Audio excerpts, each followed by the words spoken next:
Welcome to Trifecta Collective, finding the root, where we dive deep into understanding and addressing root causes of chronic health issues so you can help and find healing inside and out, now and forever. Hello, and welcome to Trifecta Collective, finding the root. I'm Megan Abbott, owner and founder of the holistic health practice Trifecta Collective. Welcome to the podcast. Today, I am very excited to talk about really just how do we get into working out? How do we get back into working out? What are some things to maybe think about? If you're new to strength training, especially, I'm going to talk about some suggestions and programming and things to think about. And I've been in the personal training space, if you don't know, for over a decade now, as of the recording of this podcast. And I've worked with a lot of beginners. I've worked with a lot of people who maybe did some things in high school and or college, maybe did some rec sports at some point, and just we're pretty new to the space and or just getting back into the space. I've also had to do this with myself a handful of times, especially as I was recovering from my own injuries and chronic pain issues after my car accident in 2017. And I had to essentially rebuild my whole body.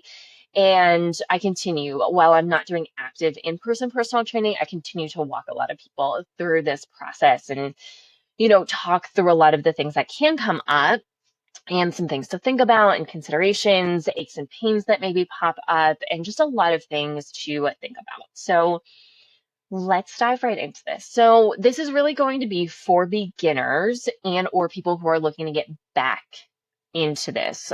So if you're experienced, if you're advanced in the working out space, strength training space, this may not be the most helpful for you. And if you have any issue like chronic pain type issues, mobility issues, limitations, this might be really valuable for you as well.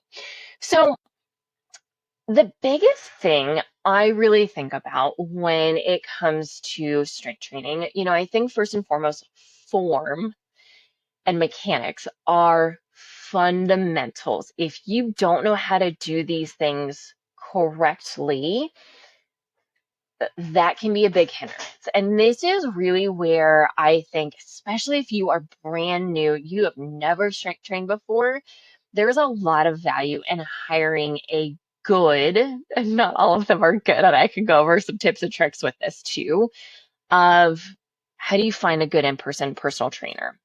And what does that really look like? How do you kind of vet this person? And I also say this as someone who was a general manager of some big box gyms. I was also a manager of a mobile personal training company, prior owner of that company, hired, managed, trained a lot of other personal trainers too. So this is both my own personal experiences with clients and also teaching other trainers how to do this as well.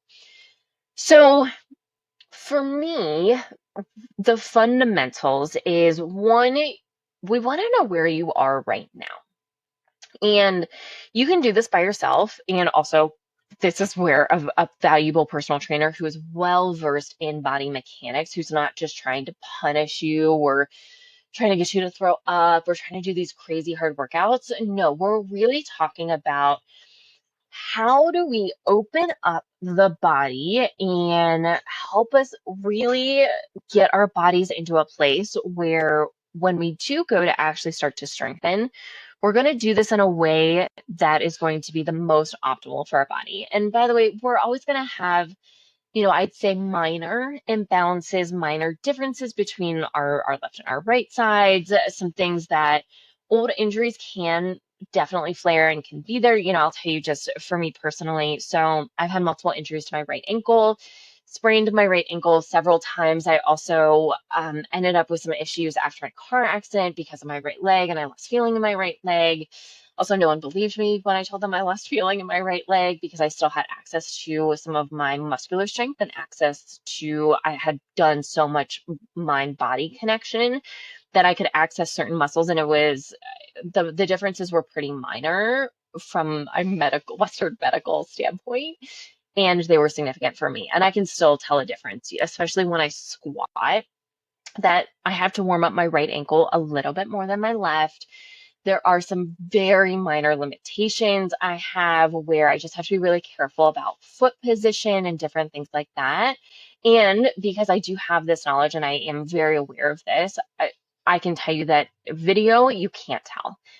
Anyone else looks at me, even someone very well trained, you're not going to be able to tell. And I can feel a difference, which goes a long way because once again, you know your body best. No one is ever going to know your body like you do.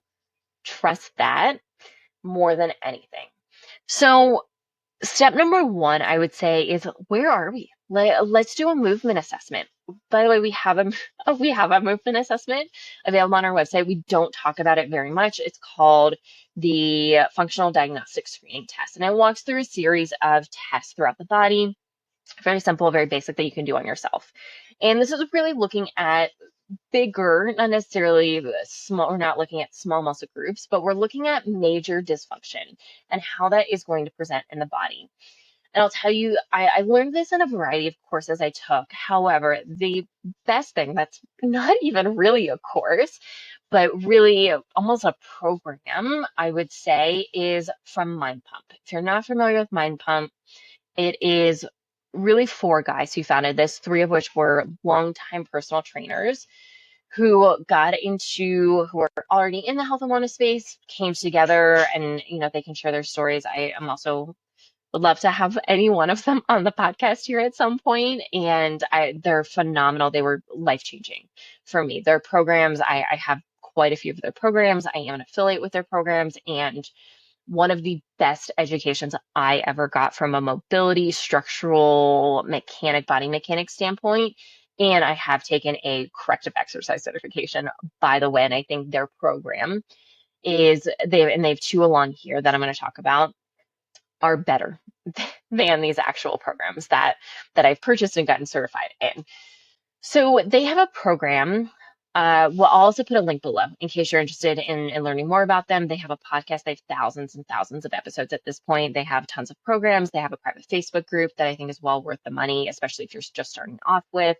They have different guides and resources. They have tons of materials. Their programs are extremely, extremely well written and very reasonably priced, in my opinion, for what you're actually getting. They are going to range a little over $100. They are DIY kinds of things, and they've got specials going on all the time on different programs. They have podcast episodes about each one of their programs. Anyways, I think they're a phenomenal group of individuals with amazing resources. So they have a program called MAPS Prime Pro that, once again, if you're new to this and you don't want to work with a trainer, or maybe that's not available for you at this time, this program is worth its weight in gold, in my opinion, especially if you are new to this space. And once again, they ran through a series of tests, very similar to what I've put together. It's a little bit different. I've kind of structured it just a little bit differently than theirs, just based on my personal experience and how I was using this. And I've used this on myself. I've used this with clients for probably my last 3 or 4 years of doing in-personal training. So this is coming from very highly practiced and implemented in everything that I learned and was actually using.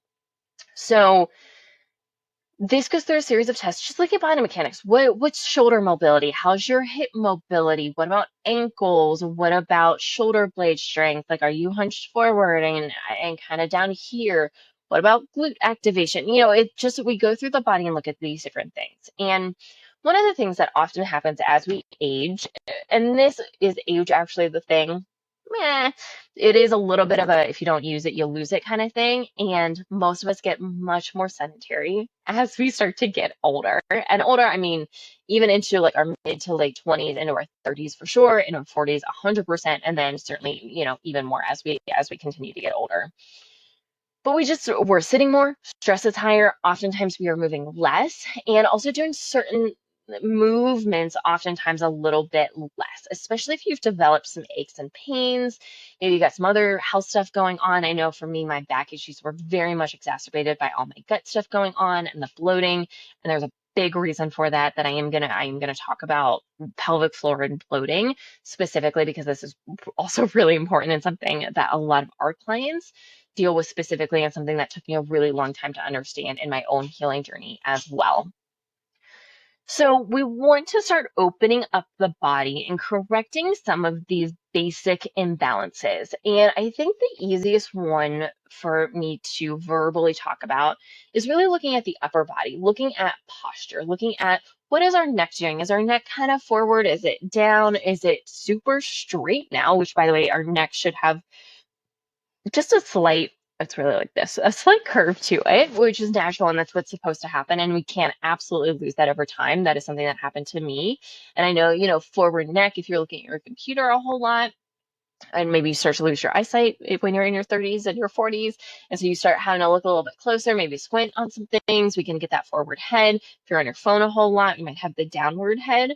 Our shoulders start to roll forward more. Our shoulder blades aren't doing quite as much. Maybe we lose strength in between our shoulder blades.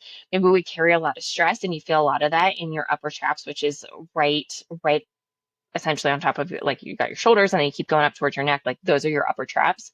Those oftentimes get super overactive, and that can cause a lot of neck pain. That can cause a lot of stiffness, tightness, just discomfort around our whole neck. And so one of the easiest or simplest ways to look at all of this is basically you go stand up against a wall. I call it a wall test. You can also look up on YouTube. By the way, I have I think all of these videos are available to the public on YouTube, on our YouTube channel. So I'll also put a link to our YouTube channel on here. So if you go and just like search wall test, you're going to find a video, one, if not a couple of videos on this that I've done, and whether this is with myself or doing it with someone else that I had walking them through it and taped it to show online. So you go stand up against this wall. Your feet are going to be a few inches in front of the wall. You're going to put your butt, your tailbone, essentially up against the wall. And then you're going to try and get your spine as flat against that wall as you can. Arms are coming up you want your elbows right around shoulder height, maybe just a tiny bit below. And you're trying to press everything, essentially your entire backside, from the tips of your fingers, the back of your hand, your wrists, your elbows, your shoulders, your spine, from as much as you can, like the base of your skull down to your tailbone, up against the wall. Most people cannot do this, and we're going to see some different things. And the big things that we'll often see is we'll see you can't get the whole neck up against the wall, and that's usually from the forward head positioning. And a lot of times either the elbows can't touch the same times as the wrist, or we'll get wrists, but we can't get the fingertips, in which case there's some shoulder mobility issues, which is very common. That's coming from that more forward shoulder kind of position that we'll get. And the last thing that we'll often see is people can't get their kind of mid to lower back flat, in which case we have what's called a pelvic tilt, meaning that you probably stick your butt out a little bit and you have an over exaggeration of your spinal curve kind of from your mid to lower back down. And that can cause a lot of pain and discomfort too. It also shifts kind of how our hips are working, and a lot of the muscles in like our glute muscles, and even with our quads, which is in the front, in the top of our legs, our hamstrings, which is the back of our legs, things like that. And we'll see dysfunction going on there. You may also have some weaker core muscles if you can't get that back flat, because you probably are taking some of your core muscles out of that whole situation, because we should be a little bit more tucked under, and our deeper pelvic floor muscles are maybe these muscles on our stomach, on the side of our stomach, called our transverse abdominis muscles, and or TVA. And especially if you've had kids, there's often a lot of issues going on in the pelvic floor, TVA.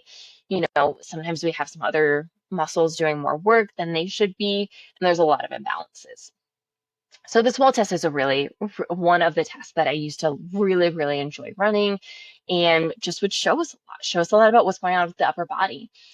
And so once we test and we know and what is going on, where do we have some of our major dysfunction? And by the way, you might have total body dysfunction which is fine. You can absolutely come back from that. And just because your whole body is quote unquote a mess, by the way, it's not, it's just there's dysfunction going on, we can fix it. Yeah, we can absolutely fix it. And once again, if you're in your 60s, 70s, 80s, if you had some joint replacements done, yeah, there might be some limitations in the ranges of motion that we're able to fully accomplish. And I've seen massive, massive improvements, even with individuals in their 70s that had, I had multiple clients, both shoulders replaced, both hips replaced, knee replacements, ankle surgeries, foot surgeries, all kinds of things going on. And we still saw massive improvement in ranges of motion, in strength, in body composition, and pain levels going down, which is obviously a really big one, and ability to do more things on their own. So that's a whole piece. I'm also going to do a whole other episode on body image where I talk about function and aesthetics and different things kind of along these lines too. So I'm going to save some of that side of things because I feel myself wanting to get into that. But I save it for this other episode that I'm going to record. So when we think about this, so we now we know, okay, where is some of this dysfunction going on, and where are our biggest kind of problem areas or room for improvement? If we want to think on the more positive side, where do we have a lot of room for improvement to grow from? So now that we know that, now we want to start working on our ranges of motion, and it's not just ranges of motion, because a lot of people will start stretching to increase their ranges of motion. And here's the thing. Range of motion is important. What is more important in my eyes is strength and control through ranges of motion. And if you've ever met someone with hypermobility issues, if you have hypermobility issues, these are other considerations that we need to take into account. And my advice is a little different for these individuals because training needs to look different, because the ranges of motion are there too much. They're there too much.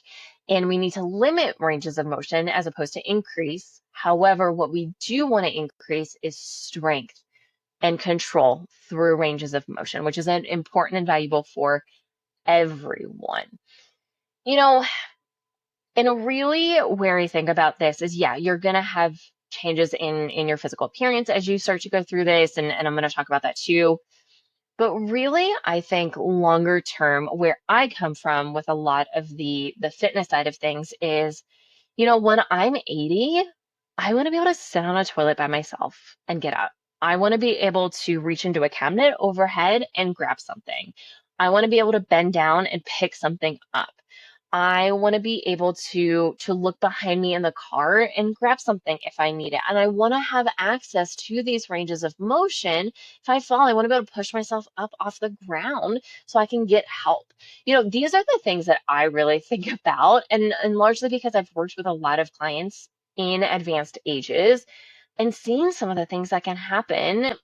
And I just in my education, I learned a lot of things that can happen. And that's not where I want to be when I'm 60, 70, 80, 90 years old. I want to have as much control and independence as I possibly can. And I know these things long term lead to that, and also lead to less pain, lead to better overall metabolic health, better brain health, better mood, better physical appearances, and a lot more flexibility in what we have when it comes to nutrition and movement and all of these things kind of overall.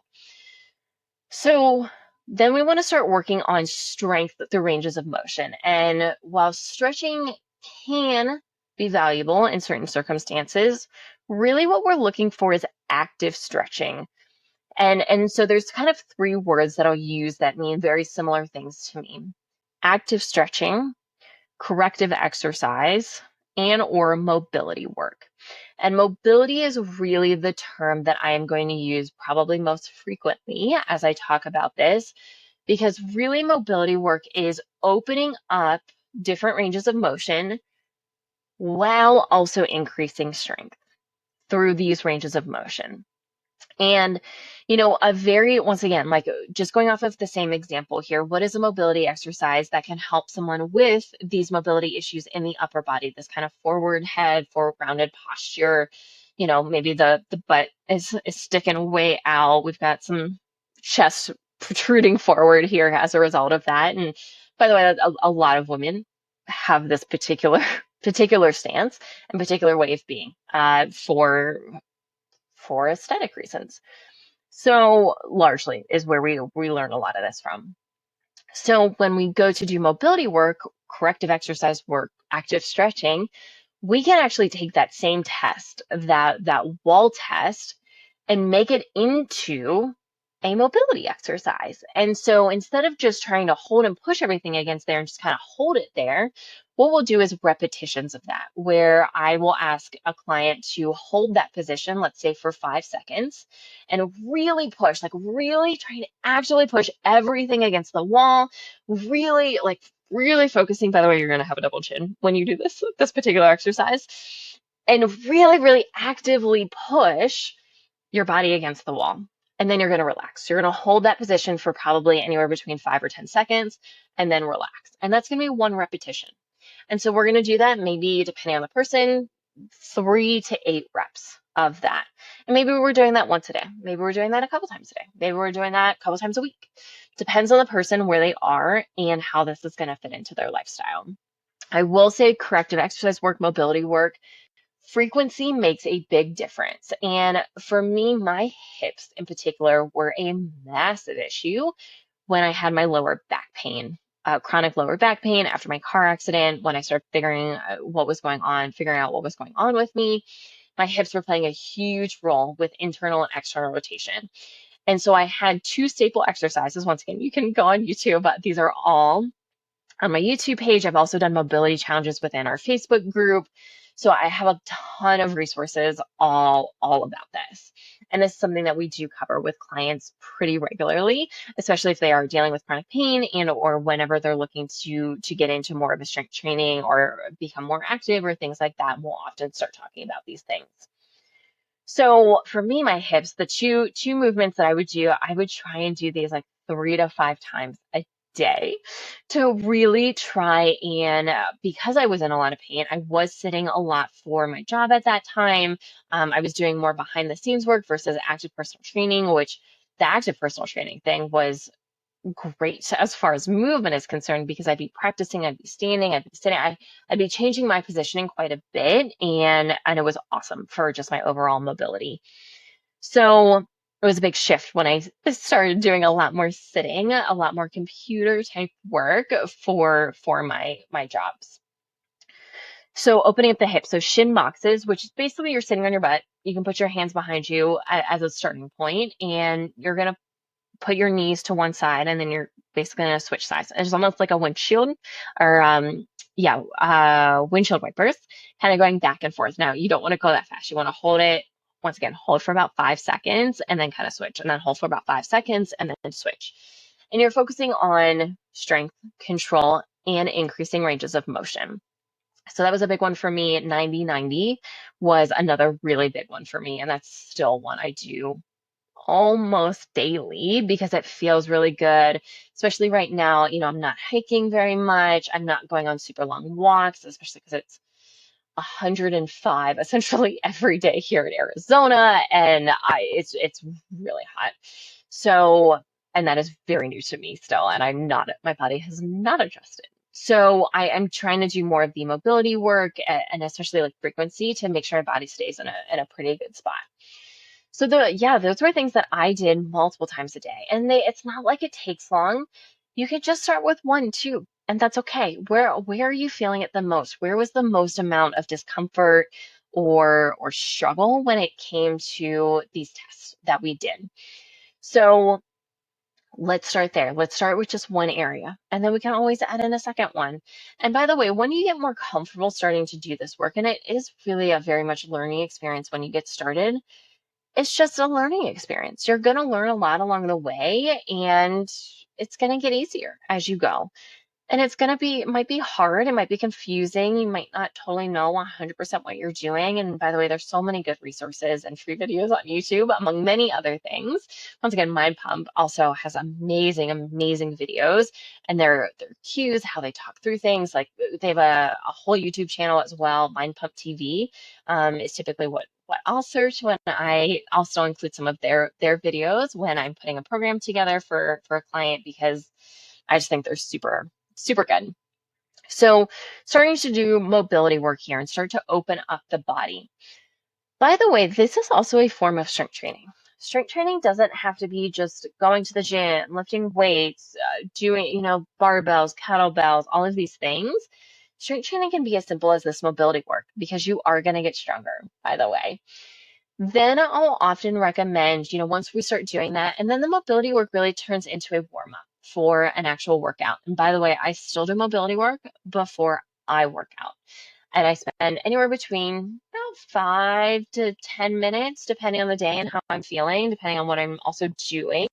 If I'm doing fuller body lifts, like barbell type lifts, if I'm squatting, if I'm deadlifting, different things like that, my mobility is going to be a little bit different depending on my workout and the intensity of it, and also how I'm feeling. And when was the last time I worked out? Have I worked out 3 times this week? Is this my first time in a week? What does that really look like? And I customize that and shift and change it depending on what my schedule has been, which is also what I encourage other people to do.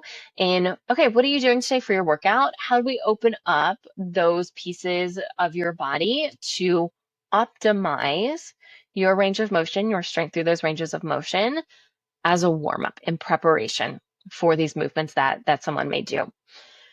So that's a huge piece of this. And there are mobility exercises for just about every part of your body, starting at neck, shoulders, all parts of your back, your hips, your ankles, your fingers, your wrists, your ankles, your toes, your feet, everything. There are mobility exercises for just about everything. Twisting, rotational type movements, that's another really big one. So really look into those. If you're interested, once again, we have a free guide to start walking you through that if you need it. By the way, I don't talk about this super often, but I did create a do-it-yourself, a DIY program called LifeForce Ignite. And this is a big piece of that, where I actually walk through mobility work, and then I get into sample beginner workouts.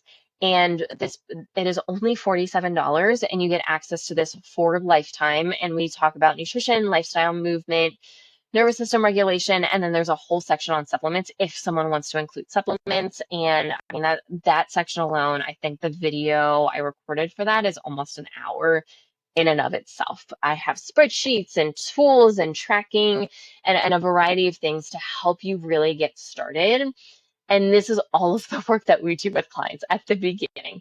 So this really came from, once again, personal experience of someone who maybe didn't have the finances to work with us right in that moment. I wanted to be able to give them something and have access to something that was going to help them and could guide them through this. So I'll also put a link to that in the show notes here. So once we've started opening up the body and the body's in a little bit of a better position from a mobility perspective, then we can start with some maybe more traditional style of strength training. Once again, if you're new to this, start with body weight. This is crucial. You do not have to jump into even bands. I do think bands is like the next step above that. A suspension type trainer like a TRX is a great tool, great resource. But there are so many things you can do just with your body weight that can make a massive, massive, massive, massive difference. And this is a phenomenal place to start. And when you're going to start, what I usually recommend is start with unilateral style training, meaning one side of your body at a time as much as is possible. Now, some of the movements, some certain things may not lend themselves to be done one side at a time. And sometimes we can come up with some different variations that do allow for that. But that goes a really long way in, once again, we're thinking about, let's get that body strong. Let's make some real changes here. And we're looking at long-term health. Once again, your physique will also benefit from this. And if you are a more experienced person in the gym with working out, by the way, going through a round of unilateral training and cycling that in at least once a year is invaluable. I still do that. I probably say right now, at least half of my training is unilateral training, at least half, if sometimes a little bit more than that as I cycle through my training, because I know how valuable it really is. Going back to Mindpump, Mindpump has a program called MAPS Symmetry that is focused on exactly this. And it actually starts out with the TRX or suspension type trainer, which you can get pretty cheap, by the way, and you can use this at home. You can just put it in a doorway and it works out super, super well. I have done that many, many, many times. And it's a great tool. I have I have a TRX, but personally, and it's so easy to just put in a doorway, and I've never had any issues. Just make sure it's very sturdy when you hook it up, and it's a door that fully closes. Otherwise, you are likely to fall when you're doing something. So unilateral style training, one side of the body at a time. And just I'm gonna name a few exercises out there. Once again, like there's videos on this on our page, on a variety of other pages as well. But things I really like, I always think if you listen back to, I did a strength training, one or two strength training podcast solo episodes at some point over the last year or so where I talk about this. And basic movements, I think of some sort of squatting motion. I think of some sort of like picking up motion. And the squatting motion is a sitting and standing motion is really where I'm going with that.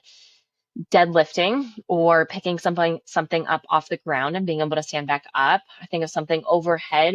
Once again, can you reach something from a cabinet overhead? I think about, can you push yourself off the ground if something were to happen? And then can you pull things, which is really, we think about like the back and shoulders.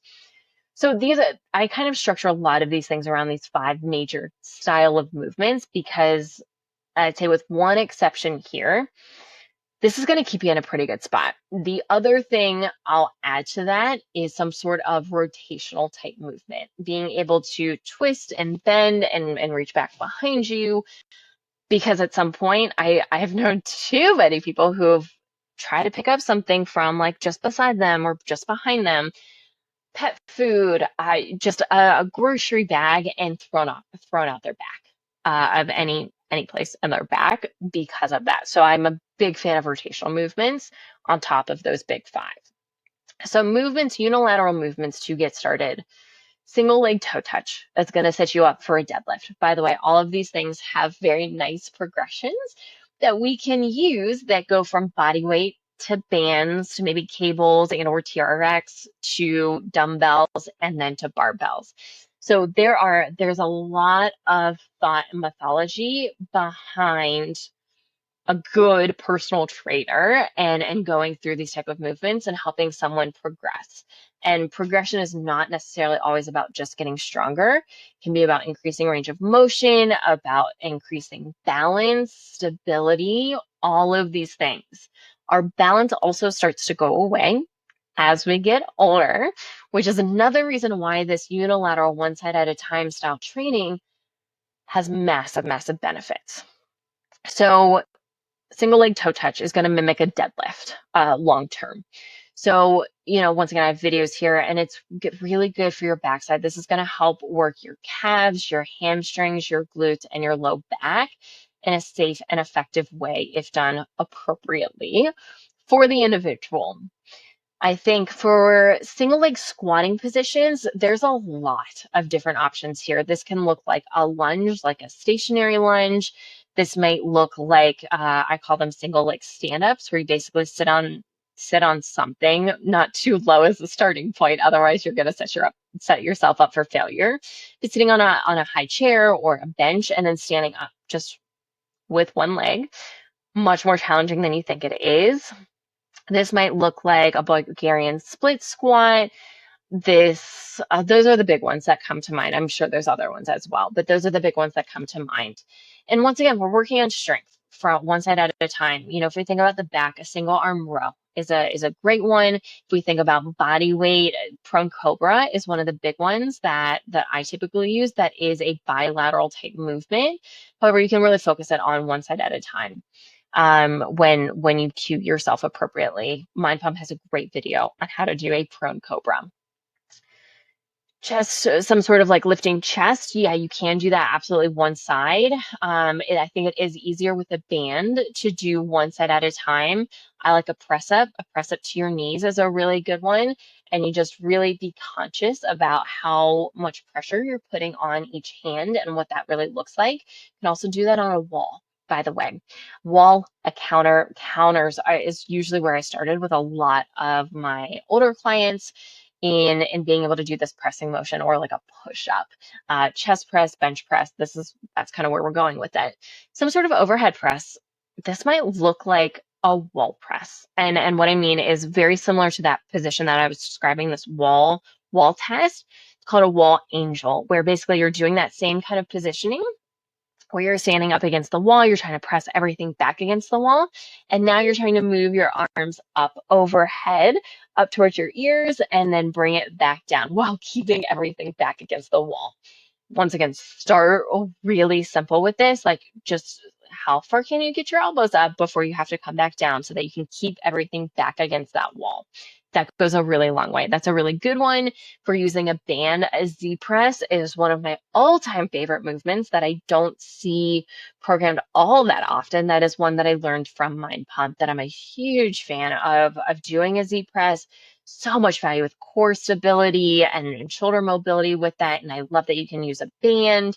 You can also use a dumbbell. You can use a kettlebell. There's a lot of different ways to do this.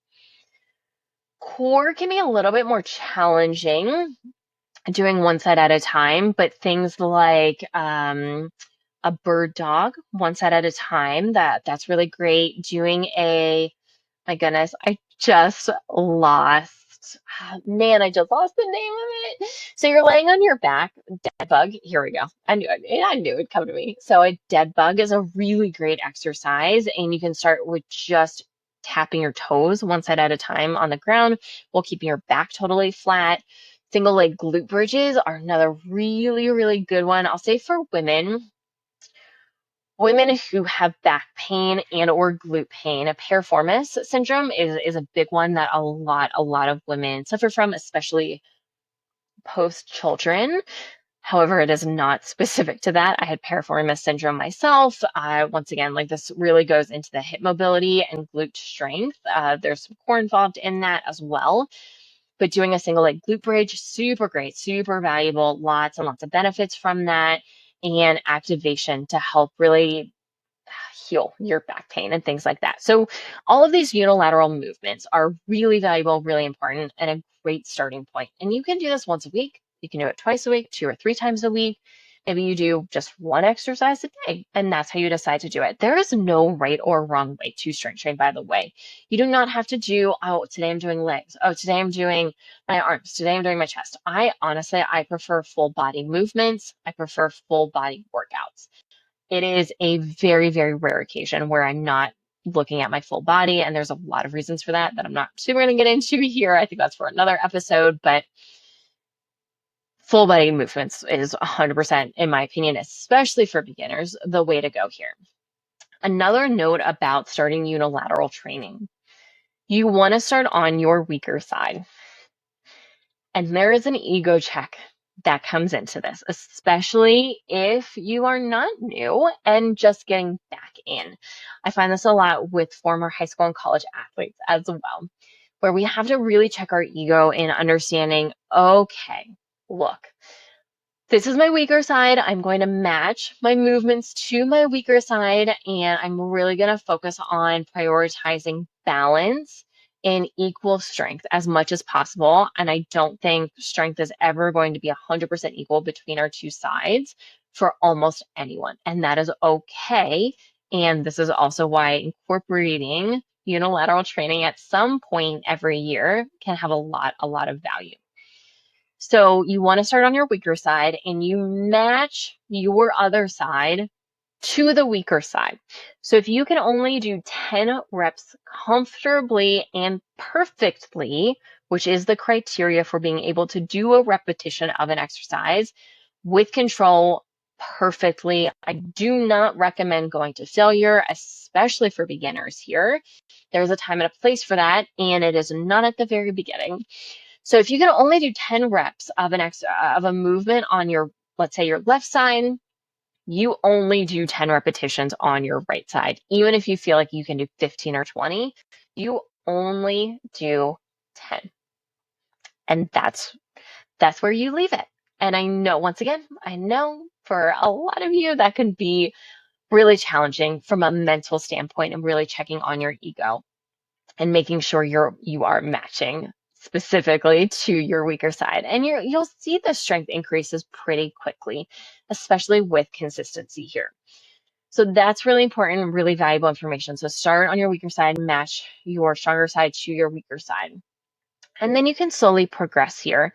And what does this look like? I don't have specific criteria. I would say once we get up to about 15-ish reps on something and you're like, I could probably do more, then it's probably time to switch it up. And maybe we start to add in some bands.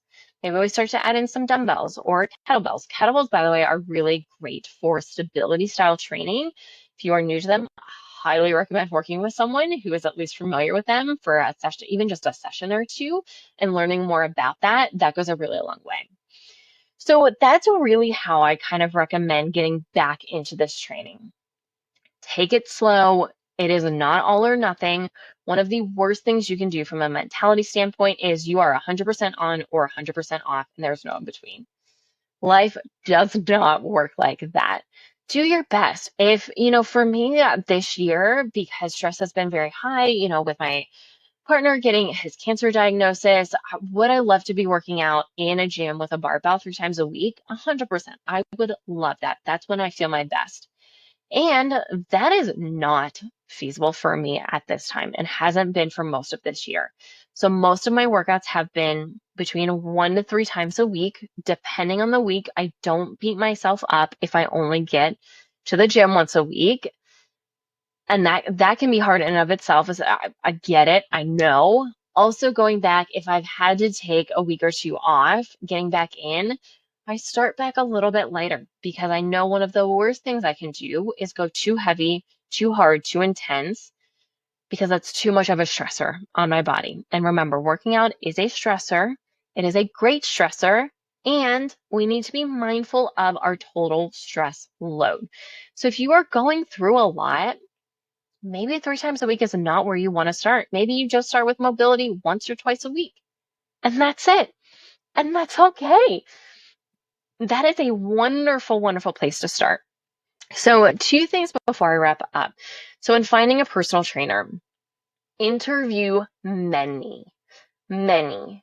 Ask, one of the telltale questions I used to tell people is ask if they listen to Mindpump or are familiar with Mindpump. If they listen to Mindpump or are familiar with them, they're probably going to be at least a decent trainer. I learned a lot as a personal trainer, listening to them and learning from them, going through their programs personally and putting other clients through their programs or versions of their programs and things like that. It's a great way. Also, are they trying to kill you? Do they focus mostly on high intensity workouts? Really? Just set expectations. Hey, I am looking for a trainer who can help me with form. I'm just getting back into this. I'm just starting with this. I am looking to improve my range of motion, improve my strength. And yes, weight loss may be a goal, and biomechanics and really, really learning biomechanics, fundamental. Some personal trainers also will not teach big lifts, squats, or deadlifts specifically. Find someone else. Find someone who can and has the experience and knowledge to comfortably put you through that. A trainer who is a little bit more experienced will be probably, likely, hopefully, a little bit more open to working with you along those lines. So just some things to think about. The other thing I wanted to touch on is some of the core work, pelvic floor type work. So one of the things that will often happen, especially with if you have chronic gut issues, if you have issues with bloating, which is a lot of our clients, that was also me. One of the things that happens that we may not even think about is our pelvic floor. We can have a lot of issues with our pelvic floor. If you have constipation issues, same thing, by the way, in that these are deep core muscles, very deep in our very lower belly. We also have our TVA, which is our transverse abdominis, which is on the sides of our bellies. We also need to think about our obliques, our QLs, our erector spinae, all of these things and how they are working together. If it's possible for you or feasible for you to see a pelvic floor physical therapist, someone who specializes in pelvic floor physical therapy, so much value, especially if you have kids and even if you've not had kids, and especially if you've had a long history of gut issues. This was one of the most valuable things that I did in my healing journey and just being able to learn. They did internal and external testing with me and structuring and doing some different exercises, even breathing exercises. Dr. Joe on YouTube also has some fantastic videos on some basic, like where to start with some pelvic floor work that I'm a huge fan of and have recommended quite often. If you just search Dr. Joe, J-O, it is a female, on YouTube, and Dr. Joe pelvic floor, she will pop right up, I promise. But she is one of my favorite physical therapists on YouTube overall. I think she has some great videos and content. But these muscles can really be inactive, be turned off. We can have a lot of compensation patterns when we've had a long history of bloating. So doing work specifically around pelvic floor, around core, and this is male or female, by the way. I've watched plenty of males through this type of work, and they can be a little uncomfortable sometimes. And man, do we see a huge benefits long term from this. Decreases in pain, increases in overall strength are two of the biggest ones here. So yeah, focusing on that can be really important and really valuable. And I also find a lot of value in unilateral core work. Once again, like going back to those several exercises I mentioned, wood choppers, polyf presses, single leg polyf presses are all really good one. Like single arm marches or carries of any sort. And there's a variety of variations that go along with that. Those are all really great and really valuable. So I hope that gives you some insight into, if you are a beginner, if you are looking to get into this, if you're looking to get back into this, maybe you're looking to do this better than when you last did it. Hopefully this gave you some tips, some tricks, some things to think about, some resources to look into here. And I hope you enjoyed this. If you have questions about this, if you want me to dive deeper into any specific topic, please don't hesitate to reach out, whether that's on social media, send us an email, info@trifectacollective.net, obviously on social media across the board. And I'm happy to do another episode and dive a little bit deeper into certain topics that you're interested in. So as always, please like, subscribe, follow. If it resonates, 5-star reviews really mean the world to us. Thank you for listening, and we'll see you next time.